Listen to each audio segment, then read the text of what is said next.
Overwintering peppers is not just simply taking a plant indoors and crossing our fingers. There is a little bit of work behind it. And for those of you that are on the fence about even doing this, I'm going to give you a ton of reasons as to why you actually want to overwinter your peppers and how big of a difference it can make. If you don't know who I am, or you don't know why you should hit that subscribe button, my name's Ashley. I have a bachelor's of science in soil science, and I like to take said science and apply it to plants. And that's exactly what we're going to do in today's video. Is kind of the science behind why older plants or plants with more years under its belt can make a big difference when it comes to harvest, durability, kind of all that sort of fun stuff. So peppers, USDA 9 and above, are actually a perennial plant. And not even a plant. It's closer to a bush, if we're being totally honest. But the lower you get in zones, the less likely it is to be a perennial. Where I am in a Canadian zone 3, it is absolutely not a perennial, which is, by the way, the equivalent of like a USDA zone 4-ish.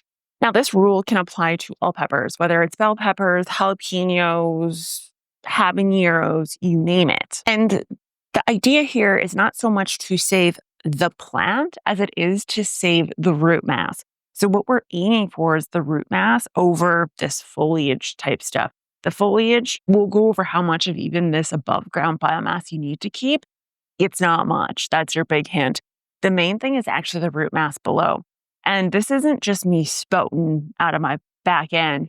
It actually is shown in science that a pepper that is in its second year of flowering is able to produce more flowers and then, of course, fruits, along with the fact that it is going to produce said flowers and fruits earlier in the season. So from a cold climate perspective, this is even better for us. Not to mention the quality of the fruit you get off of said plant is actually, this is an actual jalapeno-sized jalapeno. It's not what, if you have grown jalapenos before, half of this, they're like the long ones, right, ladies? These jalapeno poppers, you need this size. If you're pickling, fine. But if you're not pickling, this is what you want. So when it comes to overwintering with some level of success, we actually need to trigger some level of dormancy. So a lot of research has been done on this with various different types of plants, actually including the capsaicin annuum, which is sweet chili peppers, but it's the same for all peppers.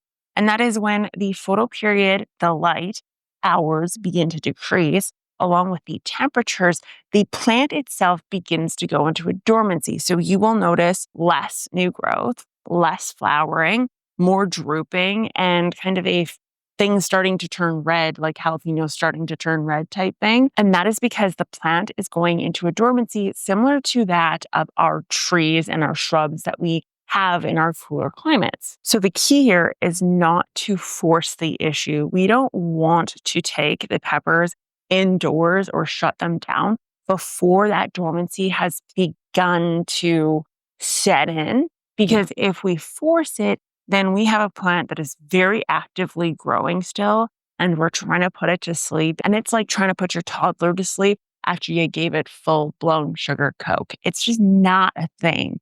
And not sugar Coke, like Coke with sugar, like the Coca-Cola. Don't report me for child abuse. I don't have kids, but still. So the best way to make this happen is to actually leave your peppers outdoors. Let your climate do the work for you. Now, here's the key. We don't want it to freeze. So if you have a frost and things don't look like they've gone dormant yet, then pull the plant indoors and then bring it back outside. That's why I heavily advocate for your peppers, bell peppers, jalapenos, you name it, to be in some sort of a container, because that allows for that to happen.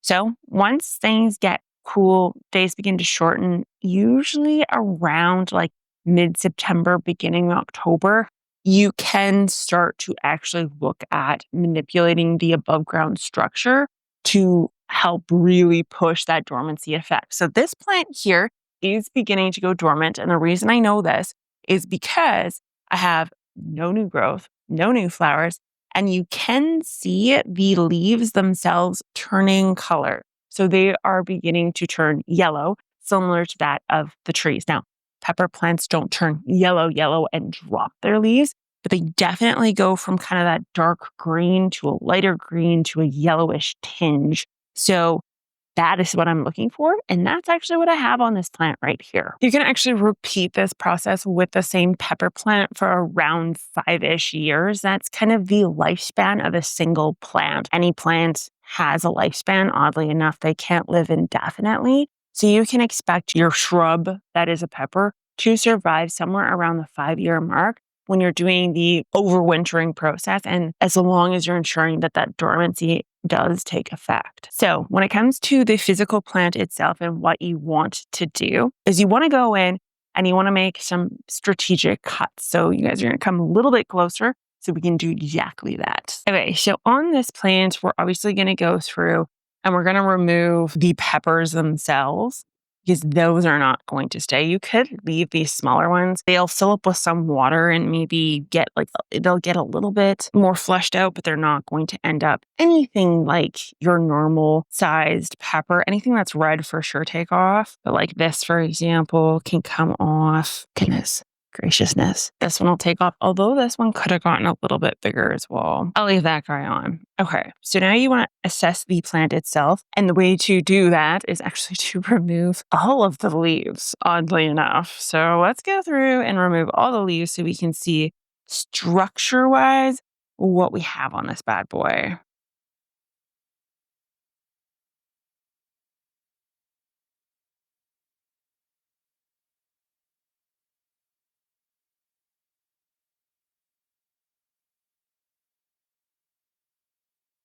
These kind of like really tender, fresh shoots, I actually do remove those as well.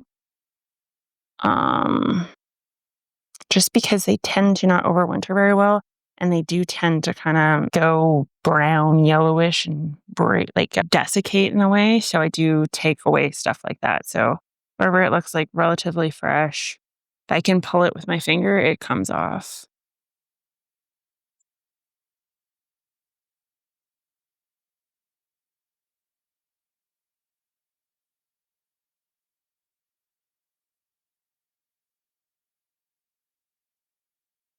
See kind of how so that I'll take off right there. Same thing here. There's kind of like a knuckle where it seems like it just like really freshly grew. I'll remove that. Okay, so here's our bare bones structure. That is our pepper. And you can see there's kind of 4 main branches. So what you're looking at right now is year 2 of this plant. So year 1, I cut everything back to here and to here. So that was my initial Y, if you will. And then I have let, since then, these kind of 4 branches form for the most part. You can see like there's obviously other ones kind of coming through, but I'm going to remove those here. So what I'm looking for is my original Y for year 1, and I want to continue that Y off of year 2. So I'm going to clip out this right here. Move it this way so you have a little bit. So this is kind of the cut from year 1. So this one's obviously the healthier of the 2 coming off of this. So I'm going to remove this. And then I'm going to continue kind of looking upwards, and anywhere that I got a secondary branch, I'm also going to remove that. So now I've got kind of like a little bit of a branch here. Not much of one, but I still will remove it. And then same thing with on this side. I've got my year 1 cut. And then I'm going to pick my favorite of the 2. So I'm going to pick the one with the pepper on it because I want to keep the pepper and let it flesh out a little bit. So I'm going to remove this one here. I've kind of got like this midway shoot forming. So I'm going to remove that one. And then that's it for the most part. The other thing I could do if I wanted to is looking up the branch. I could actually cut this Y back to where I feel structurally is the most sound. So this is pretty thick up until like kind of here. So you could, if you wanted to, actually snip here, and that would leave like a very firm bush-like structure rather than something weak like that. If you were looking at this and you're like, wow, this side is like not doing well at all, you could cut it right back to the original year 1 if you wanted to. So from here, you can simply pop this in the garage. You want to keep it around 10 to 15 degrees Celsius, in my opinion. You could go as high as 20 degrees Celsius if you wanted to, but just keep in mind things can and will flower once the flower decides or the plant decides it's out of dormancy. It's going to go bananas.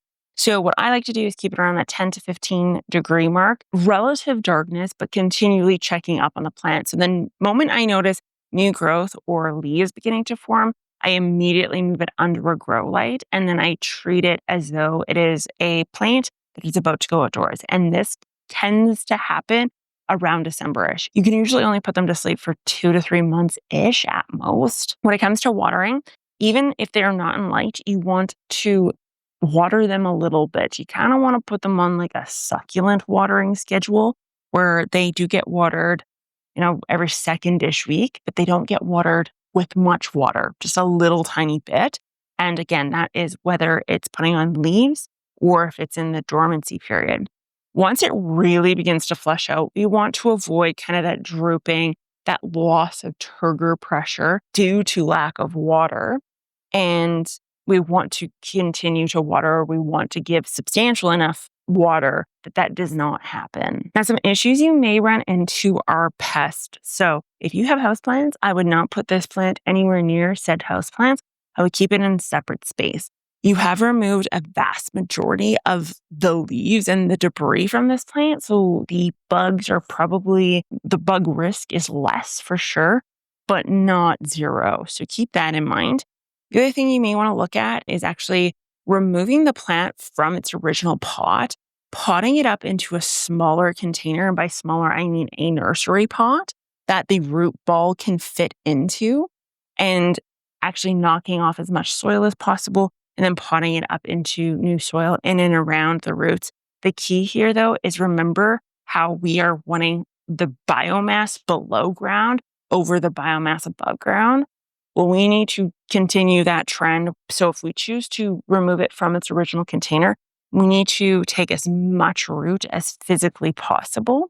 And because if you don't, you've completely defeated the purpose of the entire exercise we just did. The last thing I will say when it comes to these peppers is that if you want to overwinter peppers, I strongly encourage overwintering more than one because they don't always overwinter well. This is definitely something that haphazardly works, and it has nothing to do with you or how you may have done it wrong. It's just luck of the draw, and it truly comes down to how quickly it gets cold. If it gets cold very quickly, I find that they don't overwinter as well. If it's a slow, gradual dip into cooler temps, then it tends to overwinter a lot better because it has that time to go into a dormancy. So there's a lot of experimentation you should do. And like I said, definitely overwinter more than one plant. Gate crew, anyone who actually did the overwintering from last year, please let me know in the comments down below if it ended up working for you. I'd be very curious to know. And I will talk to you guys next time. And if you want to watch a really good video, this is what Google says you should watch. I will talk to you guys next time.